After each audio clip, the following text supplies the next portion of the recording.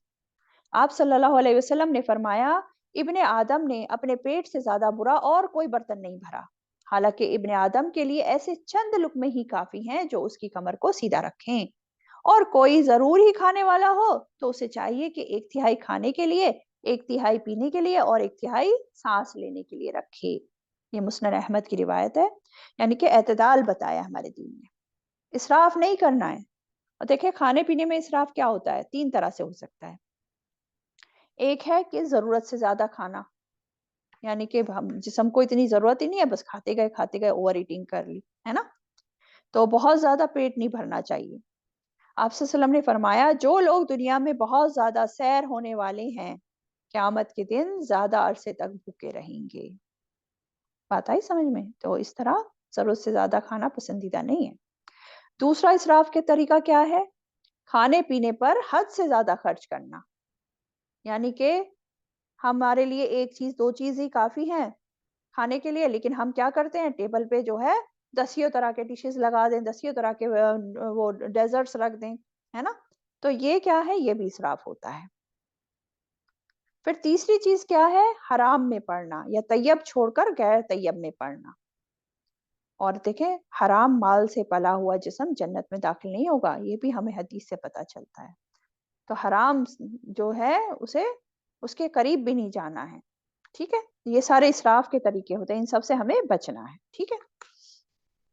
اچھا اسی طرح دیکھیں صرف کھانے میں نہیں، پینے میں بھی جو ہے اسراف نہیں کرنا ہے، پینے میں بھی اعتدال ہونا چاہیے. ایک حدیث کا مفہوم ہے جس میں کیا آتا ہے کہ مومن جو ہوتا ہے نا، مومن ایک آنت میں پیتا ہے اور کافر 7 آنتوں میں پیتا ہے، تو پینے میں بھی اسراف نہیں ہونا چاہیے۔ اسی طرح آپ دیکھیں ابن قیوم رحم اللہ علیہ، وہ کہتے ہیں دل کو بگاڑنے والی 5 چیزیں ہیں۔ دل کو بگاڑنے والی 5 چیزیں ہیں، کیا ہیں وہ جو جن سے دل بگڑ جاتا ہے؟ سب سے پہلی چیز لوگوں سے زیادہ گھل مل کر رہنا، یعنی کہ بہت زیادہ سوشلائزیشن کرنا۔ دوسری چیز خواہش پرستی، جو من میں آیا کرا، جس کا دل کرا وہ کر لیا، صحیح ہے نہیں ہے کچھ پتا نہیں۔ تیسری چیز اللہ کے علاوہ کسی دوسرے سے دلی تعلق رکھنا۔ اس کا کیا مطلب ہے؟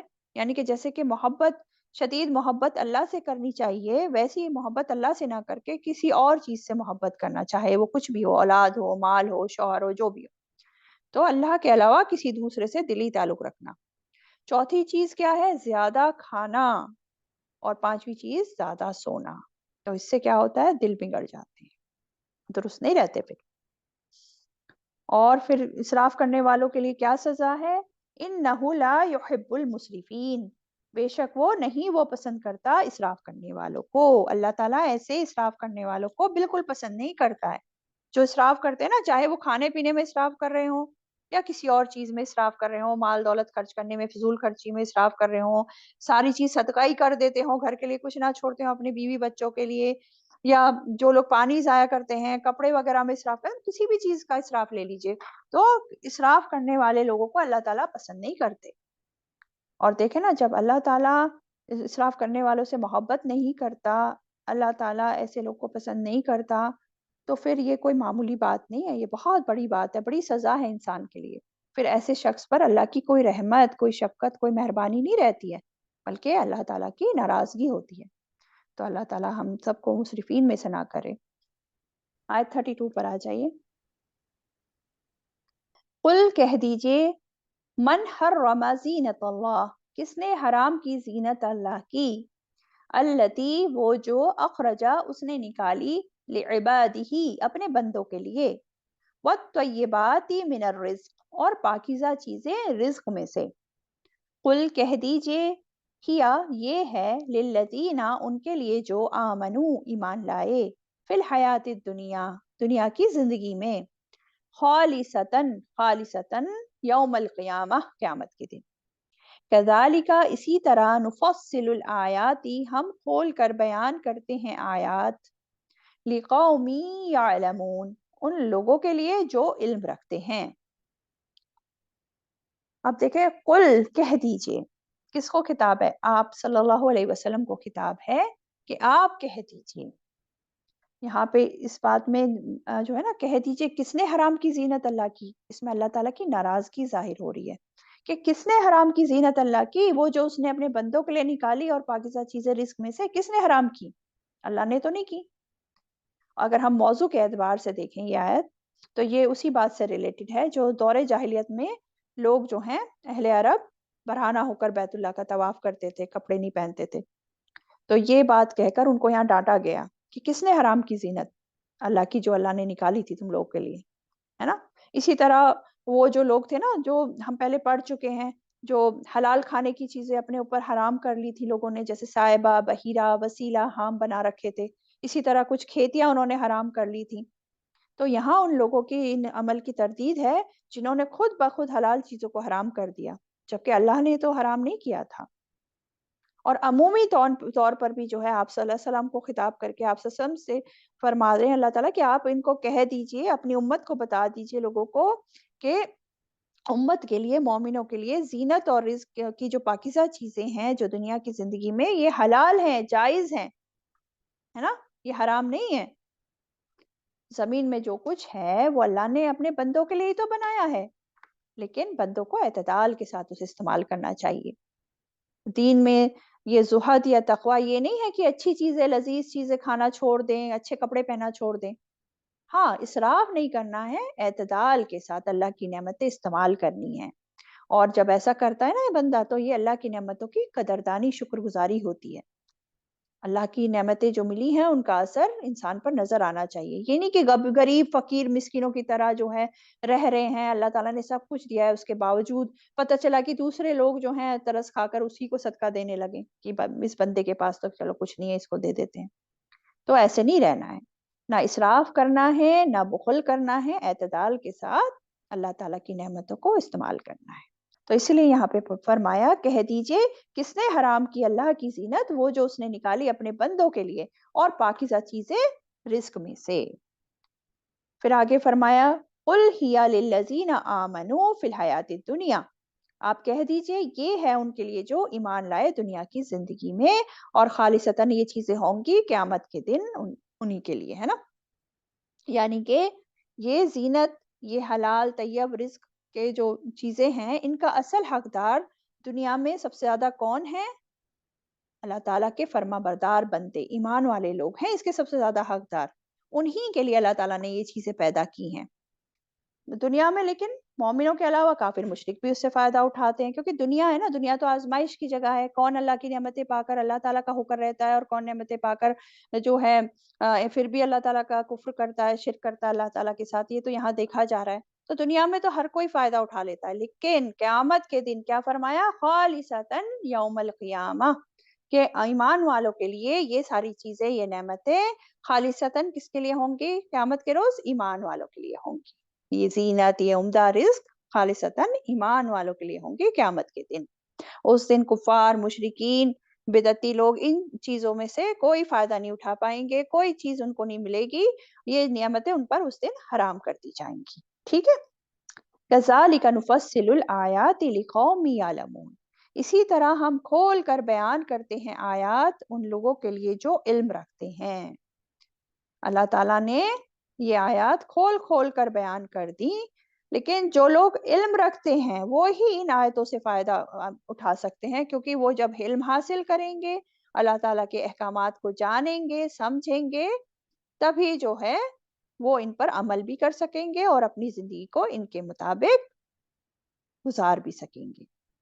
ٹھیک ہے؟ تو اسی لیے فرمایا اور اسی طرح ہم کھول کھول کر بیان کرتے ہیں آیات ان لوگوں کے لیے جو علم رکھتے ہیں۔ تو کیا پتہ چلا اس آیت سے کہ ہمارا دین جو ہے نا، یہ اعتدال کا دین ہے، اور ہمارے اسلام میں رہبانیت نہیں ہے کہ سب کچھ ترک کر دو اور ایک کونے میں بس اللہ اللہ کرتے رہو، ایسا نہیں ہے۔ اللہ تعالیٰ نے جو نعمتیں بنائی ہیں، زیب و زینت ادا کی چیزیں اللہ تعالیٰ نے دنیا میں رکھی ہیں، وہ انسان استعمال کر سکتا ہے، بلکہ پسندیدہ ہے زیب و زینت اختیار کرنا، ہے نا، جتنا بندے کے پاس حیثیت ہے اس کے مطابق۔ تو زینت بندوں کا اختیار کرنا منع نہیں ہے، بلکہ پسندیدہ ہے، اور اسپیشلی کب؟ اللہ کی اطاعت، اللہ کی عبادت کرتے وقت۔ اور ایسی زینت پسندیدہ نہیں ہے جو انسان کو اللہ کی نافرمانی کروائے، اللہ کی اطاعت سے دور کر دے، وہ زینت اختیار کرنا پسندیدہ نہیں ہے۔ وہ کب ہوتا ہے؟ ہوتا ہے نا جب شادی ہوتی ہے تو دلہن کو کیسے کپڑے پہنائے جاتے ہیں، ایسا میک اپ کیا جاتا ہے، پھر وہ نماز ہی چھوڑ دیتی ہے۔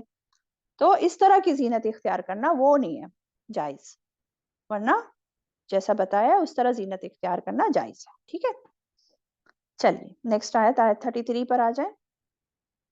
قل کہہ دیجئے انما بے شک حرما حرام کیا ربی میرے رب نے الفواحش بے حیائی کے کاموں کو، ما ظہر منہا جو ظاہر ہوں ان میں سے، وما بطن اور جو پوشیدہ ہوں، والاثم اور گناہ کو، والبغی بغیر الحق اور سرکشی کو بغیر حق کے، وَأَن تُشْرِكُوا بِاللَّهِ اور یہ کہ تم شریک ٹھہراؤ ساتھ اللہ کے، مَا لَمْ يُنَزِّلْ بِهِ جو نہیں اس نے اتاری اس کی سلطانہ کوئی دلیل، وَأَن تَقُولُوا اور یہ کہ تم کہو عَلَى اللَّهِ اللہ پر، ما جو لا نہیں، تعلمون نہیں تم جانتے۔ اب اس آیت میں جو ہے نا اب بتایا گیا ہے کہ کون سے وہ کام ہیں جو حرام ہیں، جو کبیرہ گناہ ہیں۔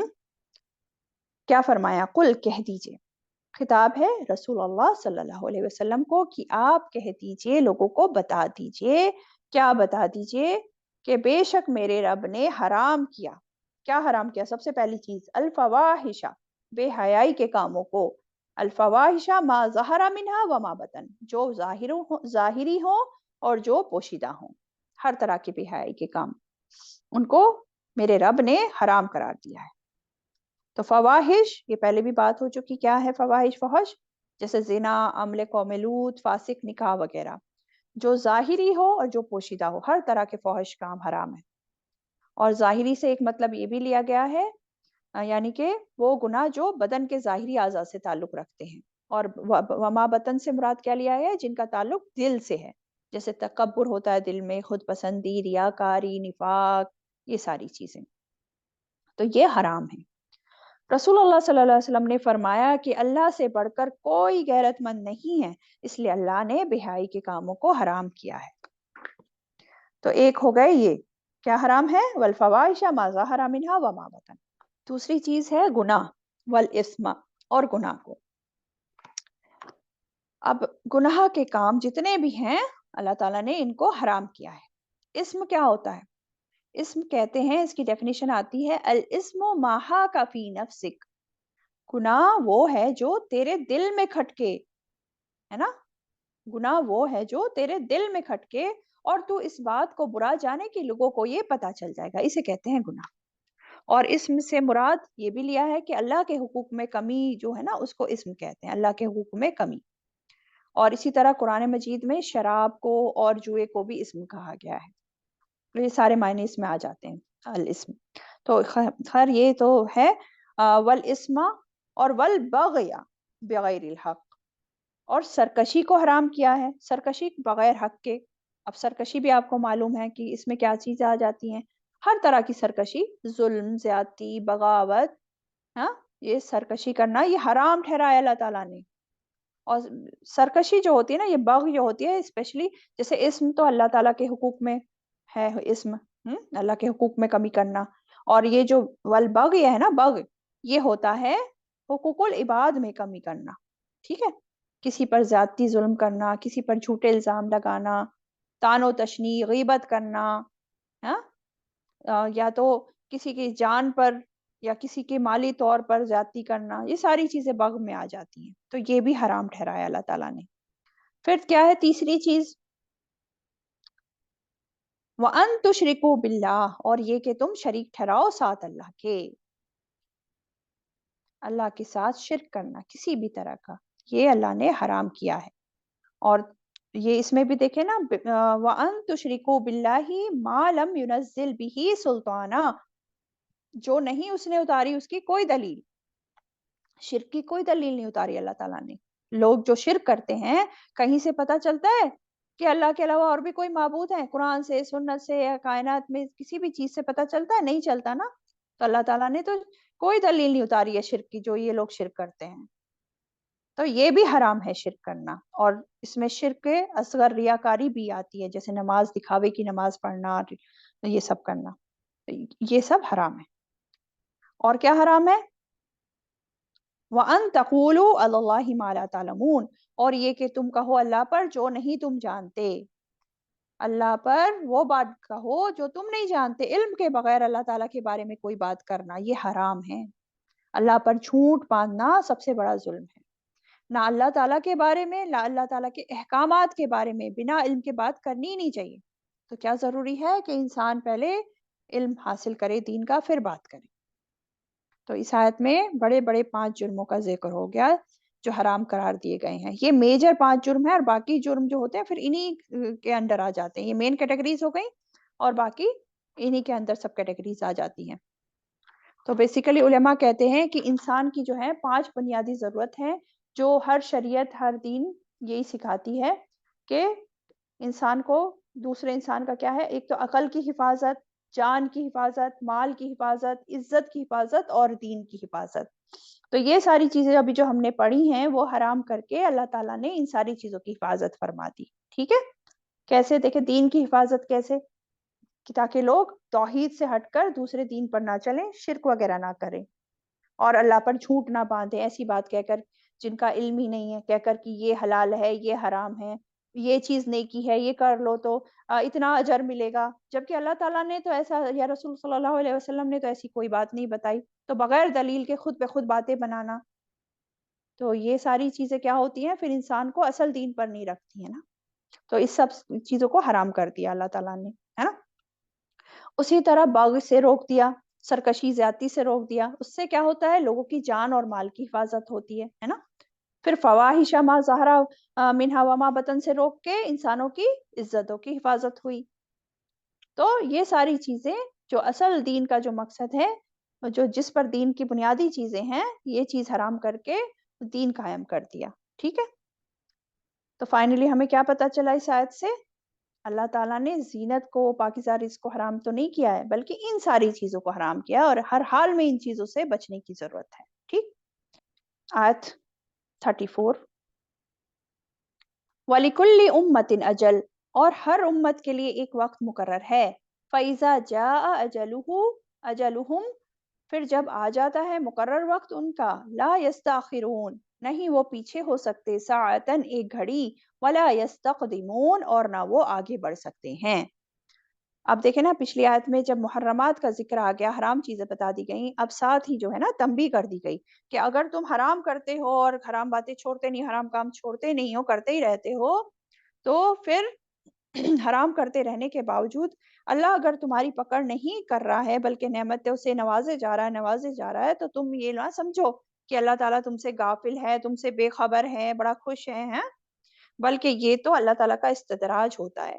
اللہ ان لوگوں کو مہلت دیے ہوتا ہے. تو اس لیے اس آیت میں کیا فرمایا؟ وَلِكُلِّ أُمَّةٍ أَجَلٌ، اور ہر امت کے لیے ایک وقت مقرر ہے. قومیں سرکشی کرتی ہیں، حرام کاموں میں ملوث رہتی ہیں، لیکن فوراً جو ہے ان کے گناہوں کے باوجود، جرم کرنے کے باوجود ان پہ فوراً عذاب نہیں آ جاتا، بلکہ اللہ تعالیٰ نے ہر امت کے لیے ایک وقت مقرر کر کے رکھا ہوا ہے. ایک مہلت کا وقت دے رکھا ہے اللہ تعالیٰ نے ہر امت کو. جب وہ وقت مقرر وقت آ جاتا ہے تو پھر کیا ہوتا ہے؟ فَإِذَا جَاءَ أَجَلُهُمْ لَا يَسْتَأْخِرُونَ سَاعَةً، نہیں وہ پیچھے ہو سکتے، ایک گھڑی ایک لمحہ بھی پیچھے نہیں رہ سکتے، پھر ہو کے رہے گا وہ. وَلَا يَسْتَقْدِمُونَ، اور نہ وہ آگے بڑھ سکتے. یعنی کہ جو قومیں بھی اللہ کا انکار کریں، اس کے رسولوں کو جھٹلائیں، اللہ کی بتائی حدودوں کو توڑتی رہیں، تو بس ایک فکس ٹائم اللہ انہیں دیتا ہے. جیسے نوح علیہ السلام کی قوم کو تقریباً 1000 سال کی مہلت دی تھی نا، اسی طرح اور قوموں کو بھی دی. لیکن جب وقت آ گیا، ان کا ٹائم آ گیا، تو کیا ہوا؟ سب کی سب تباہ ہو گئیں، سب ہلاک کر دی گئیں. پھر اللہ تعالیٰ کا عذاب آ ہی جاتا ہے، پھر نہیں رکتا، ایک لمحے بھی نہیں رکتا، نہ ہی تاخیر ہوتی ہے اور نہ ہی جلدی ہوتی ہے، نہ وقت سے پہلے آتا ہے نہ وقت کے بعد. ایگزیکٹ ٹائم پہ وہ عذاب ان کو آ گھیر لیتا ہے اور ان قوموں کو دنیا سے مٹا دیا جاتا ہے. یہ بات سمجھائی جا رہی ہے. تو اس لیے ضرورت ہے کہ اللہ تعالیٰ کی پوری طرح فرمانبرداری کرنا، جو اللہ تعالیٰ نے احکامات دیے ہیں ان کو پوری طرح فالو کرنا، اور سرکشی اور ان ساری چیزوں سے بچ کر رہنا. اللہ تعالیٰ ہم سب کو جو ہے اس کے احکامات پہ اچھی طرح چلنے والا بنائے. وآخر دعوانا ان الحمد للہ رب العالمین.